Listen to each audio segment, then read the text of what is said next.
আচ্ছা আমি এটা আনি মধ্যবিত্ত মানুষ তার জিদর কারণে ক্ষতিগ্রস্ত হয়। কইবা কিলা আমার বন্ধুর একটা গাড়ি আছে, বন্ধুরে আপনি কইছি বন্ধু তোমার গাড়িটা দিবা, আমি আমার আত্মীয় বাড়ি দিতাম বা পুরো দিতাম।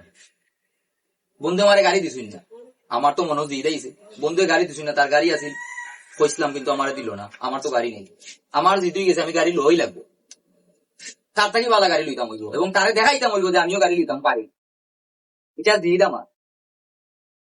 আমার পকেটে তো এত টাকা নাই, 5 লাখ টাকা মাত্র, ম্যাক্সিমাম তো 10 লাখের মধ্যে একটা ভালো গাড়ি লওয়া লাগে।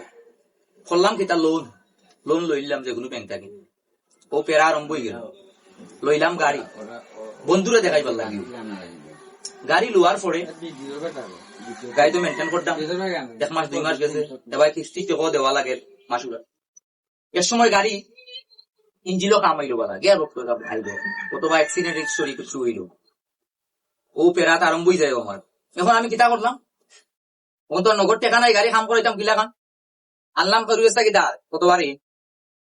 ঠিক আছে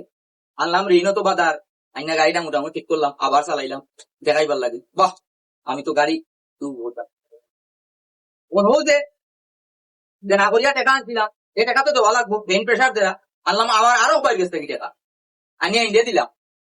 আবার মানে ওরকম করি মানে জিদোর কারণে ক্ষতিগ্রস্ত দিকে, এর সময় গাড়ি কম টাকা বেশি নিলাম, ব্যাংকেরও প্রেশার সবটাই মিলে মানে জিদ মানুষের অনেক ক্ষতিগ্রস্ত হতে যায়, তবে জিদ নয়, আমি যেটা পারবো আমার ওটাই করতাম, আমার ওজনের উপরে কিছু করা যাইতো না, এর লাগে কইলাম মধ্যবিত্ত মানুষ আমরা জিদ ক্ষতির কারণ হয়ে যায় অনেক। তো ভিডিওটা কিলা লাগলো অবশ্যই জানাইবা, সকল পালা থাকবা, সুস্থ থাকবা, আল্লাহ হাফিজ।